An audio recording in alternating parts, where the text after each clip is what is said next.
বলে না চান্দু আগে মহৎ দাও তারপরে এক কদম সামনে আগাবা না, এই কথা বললে তো কেবল ওরে বাবা কি ডাইনি মহিলা। অথচ শরীয়ত তার সে অধিকার দিছে না, দেয় নাই? পুরুষরা সব এই হক মারবেন না, হক মারবেন না। যুবক, মহরের টাকা জোগাড় করতে পারেন নাই, রোজা রাখবেন, আপনার বিয়ে করতে বলছে কে? ও মেয়ের বাপ, হ্যাঁ এটা একটা বড় কথা। শুধু একচেটিয়া করলে তো হবে না, এটা ঠিক বলছেন।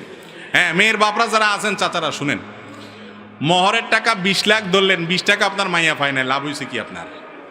এটার কোনো মানে আছে? আরে বাবা 2 লাখ ধরেন, 2 লাখ আদায় করে নেন, এটা হলো বুদ্ধিমানের কাজ। ইন্না আযামান নিকাহি বারাকাতান আইসারুহা মাউনাতান, যে বিয়েতে মহর যত কম হয়, খরচ যত কম হয়, ওই বিয়েতে তত বেশি আল্লাহর বরকত নাজিল হয়। ওই মুরব্বীদের জিজ্ঞেস করেন ওনাদের বিয়ের মহর কত ছিল, তখনকার যুগ হিসাবেও কম ছিল, তাদের মধ্যে দাম্পত্য শান্তি অনেক বেশি ছিল। এখন 20 লাখ 30 লাখ টাকা মহর ধরেন, 3 দিন পরে চুলাচুলি শুরু হয়, এরপরে তালাক হয়। ঠিক না বে ঠিক?